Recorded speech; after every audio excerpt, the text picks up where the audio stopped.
The disappearance and discovery of Steven MacKrell. The following account is based entirely on verified public records, police statements, and contemporaneous news reporting. It tells the factual story of Steven MacKrell, who vanished in 2015 and whose remains were found a decade later. All descriptions are drawn from reliable sources and written to honor those affected. Welcome to Behind the Crime, where true crime meets real life. Subscribe and turn on notifications so you never miss a new episode. Let's uncover the truth, one case at a time. Now let's see today's story. The summer air in Fort Lauderdale was thick and restless on the night of July 30th, 2015.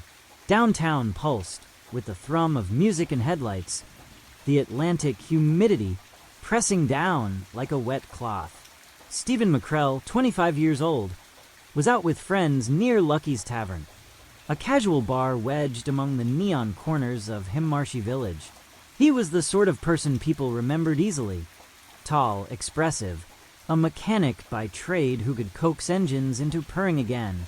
Friends said he laughed loudly, that he teased easily, that he loved his little daughter, Skylar, more than anything else in his life. That evening should have been ordinary. Around 1:30 a.m., Steven left the bar, his white Ford Fusion idling under a streetlight. Cameras later showed him driving off alone. At some point, hunger or habit led him to a Valero gas station roughly a mile away. Surveillance footage there captured him buying snacks, chips, a drink, something quick to soak up the night. But what happened next would echo for 10 years. Police would later describe a brief confrontation caught by those same cameras. Steven exchanging words with another man near the pumps. There was movement, an argument, maybe frustration. Steven appeared to toss a contort a car. The other driver pulled away. The video ended. From there, the trail dissolved into darkness. By dawn, his phone went silent. Friends who expected to meet him later couldn't reach him. When his mother, Astrid MacKrell, learned he hadn't come home, an unease she couldn't name settled in her chest. Mothers, she would say later, know when something has broken the natural order of the day. Astrid had raised Steven in South Florida's patchwork of sun-baked suburbs, the kind of place where everyone recognizes each other at the grocery store. She knew his routines, his work at the body shop, the weekends with his daughter, the laughter that filled her small kitchen. When his calls stopped, she began phoning hospitals, police, anyone who might have seen a white Fusion on the side of the road. Days passed, then weeks. No sign. At first, the Fort Lauderdale Police Department treated it as a missing person case, without clear foul play. Adults vanish for many reasons, detectives reminded her. But Astrid couldn't rest. She drove every route her son might have taken home from Lucky's Tavern, scanning canals, ponds, and parking lots. Florida's landscape is dotted with water. Retention basins behind shopping centers, silent ponds beside interstates. Places that look harmless until you realize how easily a car could disappear beneath them. By late summer, search volunteers joined the effort. Local media aired his photo, smiling, brown-haired, a trace of mischief in his eyes. "Have you seen this man?" the captions asked. Astrid clung to hope. She imagined him injured but alive, maybe confused, maybe somewhere waiting for rescue. Each year that followed became a ritual of unanswered questions. Birthdays came and went. His daughter grew. Astrid appeared on news segments, pleading for leads. She kept a file box of flyers and reports under her bed. Sometimes she dreamt vividly that he was knocking at the door, alive and apologetic, saying he'd gotten lost, but found his way back. "I still believe he'll come home," she told a reporter in 2019. The footage showed her eyes glistening but determined. "I keep my phone next to me every night." Behind the scenes, investigators were chasing thin trails. The gas station encounter gave them a possible lead. But the other man in the footage was identified and ruled out of suspicion.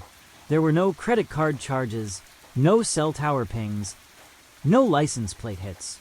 It was as if Steven MacKrell and his car had been erased. Over the years, Fort Lauderdale police searched nearly 200 bodies of water around Broward County, often with the assistance of dive teams and sonar equipment. Each search ended the same way, nothing. For detectives, cases like this are uniquely cruel. Vehicles sink quickly, mud swallows them. And unless someone happens to notice an oil slick or a bit of glass, they can remain hidden indefinitely. Florida's underwater topography offers endless concealment. Each pond looks the same, still opaque, indifferent. By 2020, time had dulled public attention, but not Astrid's resolve.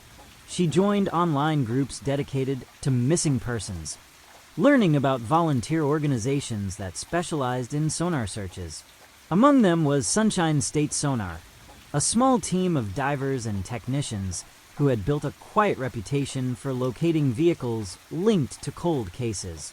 Their equipment could see what the human eye could not: car shapes buried under silt, outlines invisible from the surface. The team's founder, a former firefighter, often described their mission as giving families answers when everything else has failed.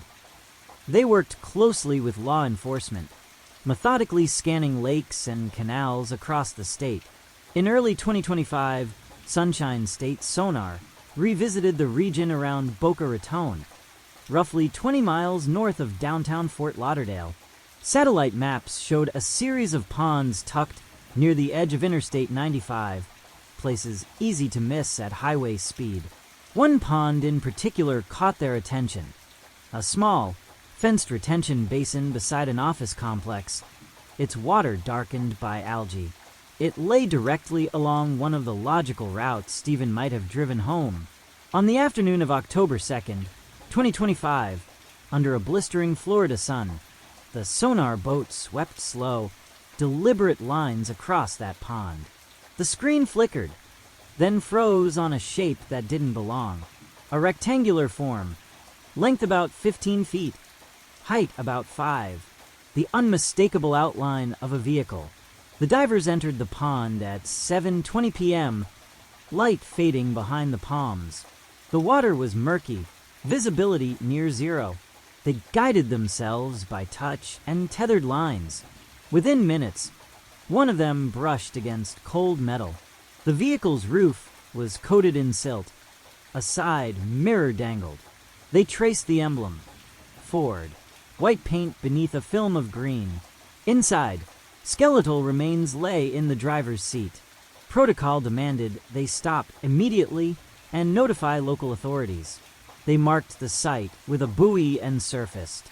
The divers exchanged quiet glances. After years of searching, they had likely found what Steven MacKrell had feared and hoped for in equal measure: an answer. Within the hour, the Boca Raton Police Services Department arrived, followed by the Fort Lauderdale Police Department, which had maintained the open investigation. The discovery triggered a coordinated recovery effort involving both agencies and the Palm Beach County Medical Examiner. Boca Raton's dive team brought in a tow rig and began the delicate process of lifting the Ford Fusion from the pond's floor. The water released bubbles and a deep, earthy odor as the car rose inch by inch through the surface, headlights still intact like blank eyes emerging from the dark. Nearby, officers stood silently. Even for seasoned professionals, these moments are heavy, a decade-old mystery surfacing before them. When the vehicle finally broke free of the water, everyone knew the name that would soon follow: the discovery. When the Ford Fusion finally broke through the surface, the night was still except for the hum of machinery. Water streamed from the doors and trunk, leaving ripples that distorted the red and blue reflections of police lights. The vehicle looked ghostly pale beneath the floodlamps, its windshield coated in algae, the license plate barely visible through the grime. A decade of silence was suddenly visible, tangible. The divers secured the car on the tow platform and stepped back, mud and pondweed clinging to their wetsuits. Officers moved in quietly, handling the scene with the solemn rhythm of procedure. They photographed, tagged, documented. No one said much. 10 years is a long time for an investigation to wait for a body to speak again. The Boca Raton Police Services Department, BRPD, led the recovery effort, while the Fort Lauderdale Police Department, FLPD, observed, recognizing the end of their long pursuit. Once the car was clear of the water, BRPD investigators peered through the shattered driver's window and confirmed what Sunshine State Sonar had already seen. Skeletal remains seated behind the wheel. Everything was handled with precision. The remains were carefully removed and transferred into a waiting vehicle bound for the Palm Beach County Medical Examiner's office. The car itself was wrapped in tarps and transported to a secure forensic facility for processing. Detectives followed quietly behind, the gravity of closure weighing heavier than the machinery. The sonar team stayed by the water's edge, exhausted but reverent. Their work was done. Their discovery had finally given a name back to the silence. For Sunshine State Sonar, this was one of many recoveries across the state. But each case carried its own human cost. They spoke softly about Steven, about the years his family had waited. The pond, now calm again, reflected nothing of what it had held for a decade. At the medical examiner's facility, forensic specialists began their careful work. The remains, though skeletal, were well preserved in the sealed environment of the submerged vehicle. Clothing fragments, personal items, and the car's interior condition all offered context. Investigators from FLPD provided dental records they had kept on file since 2015, one of the few identifiers that could still confirm a match after so many years. When the results came back, the confirmation was swift and absolute. The remains belonged to Steven MacKrell. After 10 years, his name was no longer confined to missing person posters or faded photographs. The file that had lingered open in Fort Lauderdale's system could finally move toward closure. Though for his family, the word closure felt fragile, almost inappropriate. BRPD issued a statement emphasizing the collaboration between agencies and the critical role Sunshine State Sonar had played. FLPD followed with its own acknowledgement, noting that while the cause of Steven's death remained under investigation, the recovery marked a turning point in a case that had haunted the department for a decade. For Astrid MacKrell, the call came on an otherwise ordinary evening. She had lived with the possibility of both hope and grief for so long that when certainty finally arrived, it didn't register right away. Police officers spoke carefully, explaining the discovery and identification. She listened in silence. There were no screams, no sobs, just the stillness of a mother who had already rehearsed every version of this news in her mind. Later, she told friends that she felt two emotions at once, heartbreak and peace. Her son was gone, yes, but no longer lost. There was a place, finally, where she could bring flowers, where she could speak to him without wondering if he might still be out there, somewhere. Even as the recovery brought resolution, it also reignited questions that had never been fully answered. How had Steven's car ended up in that pond, 20 miles from where he was last seen? Did he take a wrong turn that night, disoriented or tired after the long evening out? Or had something else happened along the way? Investigators revisited the 2015 evidence, the bar footage, the gas station video, the eyewitness statements. The confrontation at the Valero station remained a footnote, a moment of tension that might have meant nothing or everything. The man seen leaving after Steven had been cleared years earlier, but without further context, no one could say definitively whether the encounter was connected to what happened next. The geography between downtown Fort Lauderdale and Boca Raton complicated theories. The route north along Interstate 95 was direct but fast-moving. A brief distraction or mechanical issue could have had fatal consequences. Some officers speculated that Steven might have missed an exit or tried to turn around, veering off toward the office park that bordered the pond. Others suggested fatigue or impairment could have played a role, though no toxicology results could survive after so long underwater. The car's position offered partial clues. When recovered, it was resting upright on the pond floor, front end angled slightly downward, consistent with a vehicle that had driven straight off the bank. There were no immediate signs of external damage or forced entry. To investigators, it appeared as though the car had entered the water under its own power. A tragic accident concealed by Florida's deceptively calm landscape. But some details resisted explanation. How had no one noticed the car sooner? The pond was visible from the highway, though partially obscured by vegetation. Over the years, landscaping changes, rising algae, and shifting sediments likely hid any trace of the vehicle. What the surface concealed, only sonar could find. For the detectives who had joined the department long after Steven's disappearance, the case served as a sobering reminder of how many similar mysteries still linger across the state. Cars, people, stories swallowed by water and time. Each discovery, while tragic, represented one less unanswered question in a growing list of the missing. News of the discovery spread quickly through South Florida. Local outlets picked up the story, framing it as both heartbreaking and hopeful, a testament to persistence and collaboration. On social media, friends and strangers alike shared condolences, tagging old photos of Steven smiling at cookouts, fishing trips, birthdays, for those who had known him.